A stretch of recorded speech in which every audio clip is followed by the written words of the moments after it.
Hey, everybody. You are about to hear a brief retelling of the movie The Replacements. Enjoy the movie. Jonathan Schell is a war veteran and mercenary. After a botched operation in Cuba, 3 of his partners are killed. U.S. authorities deny involvement and the mercenaries are out of a job. We're moving to Miami. The everyday life of an unusual American school, Mexicans beat up a dark-skinned boy. 2 teachers separated the brawlers and tried to calm the heated crowd. Jane knows that it was Lucas, who pretends not to be involved. He threatens the teacher with violence if she doesn't leave him alone. However, Principal Roll is going to react to it somehow, as there was no direct threat and she doesn't care that Lucas is afraid of the other kids. On the street, Jane's car is surrounded by Latinos, led by Lucas. They make dirty jokes and don't let the woman leave the parking lot in peace. In the parking lot, Jay is not comfortable. She looks around, and when the elevator doors opened, she cried out in surprise, but when she saw her man Sheila, she exhaled in relief. The soldier tells his beloved that he was sent to retirement and he is not satisfied with it at all. From nothing to do chic, he gives in the card shurikens. In the evening, a battle buddy, Joy 6, offers him a job. It takes trained guys. Lawyer Wolfson is choosing between 2 companies. One of the mercenaries even brought a videotape of his presentation. Wolfson works for a drug lord and he needs a reliable team to secure the goods and take out anyone who interferes with the business, even if it's the federal services. But Schell isn't an assassin, he's a soldier.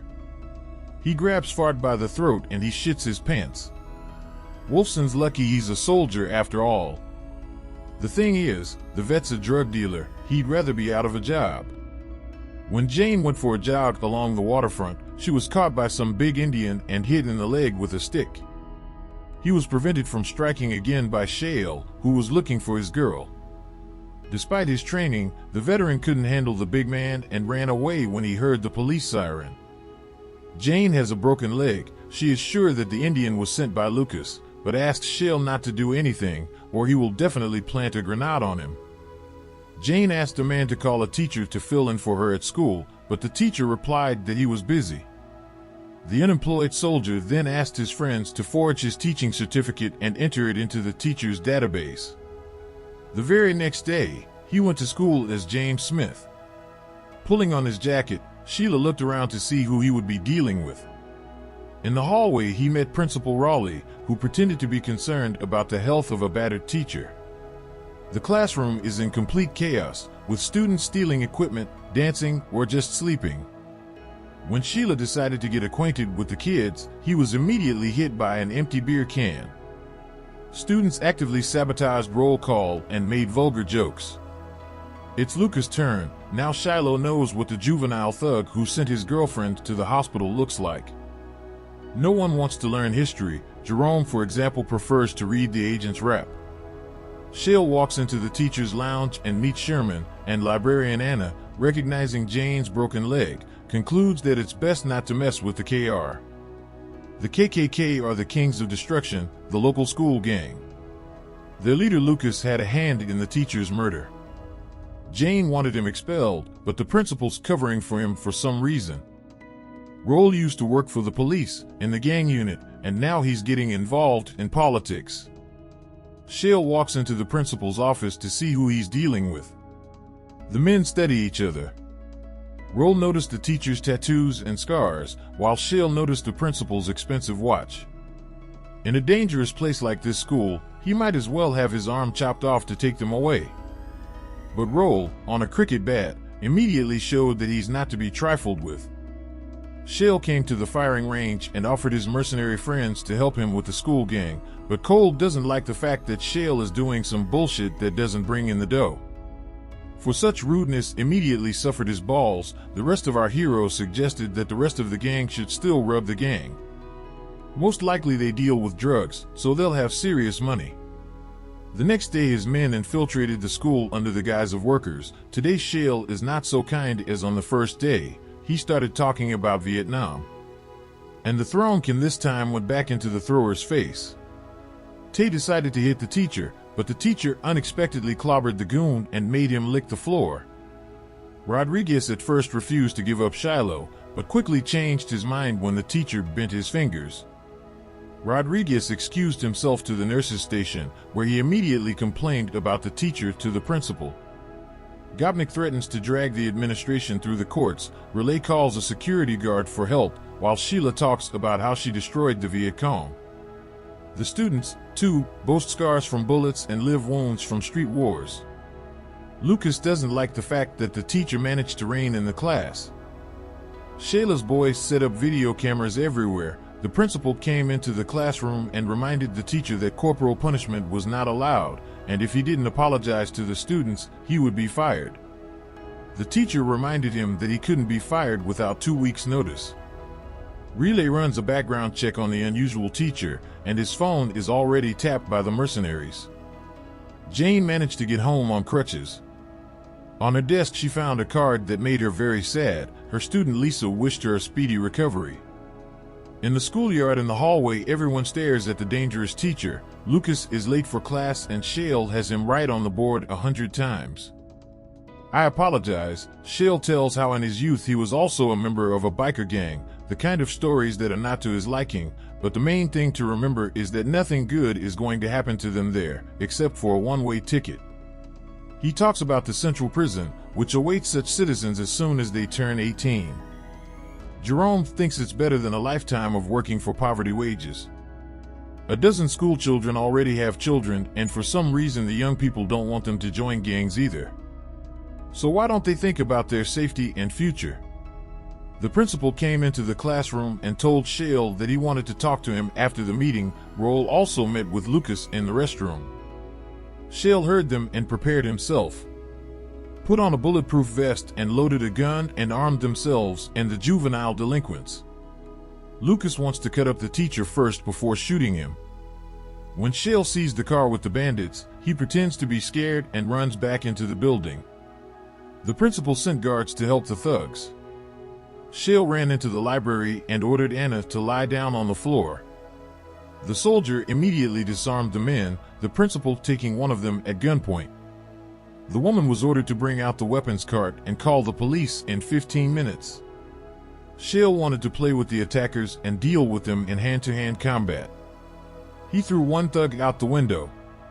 2 more guards went flying. The thug picked up Shale's gun and shot him. He pretended to be dead.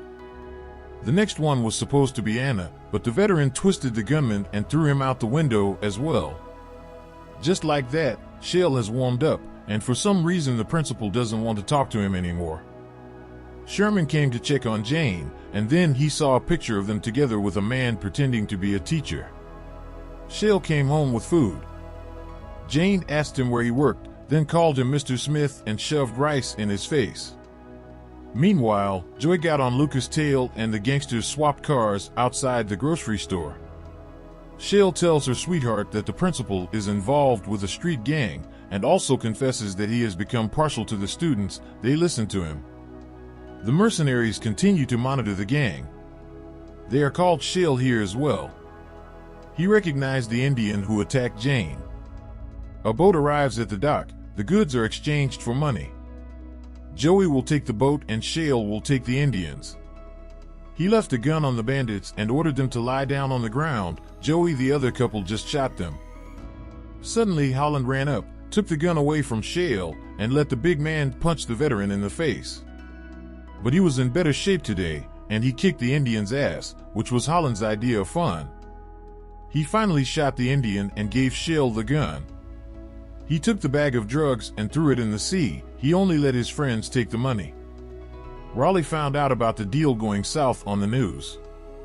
His supplier Johnny Clates called him and threatened that if he didn't get the money or the goods back, he would do to him what he had done to his man. And the poor guy was shredded against the propeller of a catamaran. When he got to work, Raleigh went after Lucas, suspecting he'd set him up. Then Shale announced that some philanthropist had given the school a gift of sports equipment. Computers, books, musical instruments, and even free pizza, so Shale found a way to invest the principal's money. Sherman likes what's going on and offers to help Shale fight the school gang. The mercenary tells the teacher about the principal's connection to organized crime, but Sherman refuses to believe that a black brother can do such a thing. It's all gangsters. The whites are sticking it to the blacks again. Raleigh also realizes what his money has been spent on. After school, Glaze's men get on Sheila's tail. They shoot the mercenary's car, practically at point-blank range, and it speeds into the trailer. Sherman stayed late at school checking students' work. Lisa asked him to walk her home, but they couldn't go out the front door, so they witnessed a large shipment of goods being unloaded into the school basement. They were spotted. Sherman hid the girl and asked to tell everything to Teacher Smith, and himself distracted the bandits on himself. Desperate, Sherman climbed up the rope and was thrown down. The poor guy tried to crawl away, but he was finished off by the principal himself. The principal prematurely announced Shell's death, but Sherman was indeed found dead. On the school grounds, Shell found out that Attorney Wolfson wanted to hire him to work specifically with Glacé, the principal's supplier.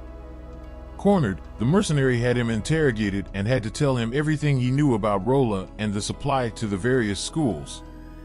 Jerome and Lissa arrived at Jane's house to tell her what was going on at the school, but the woman had already been taken hostage by Lucas and his men.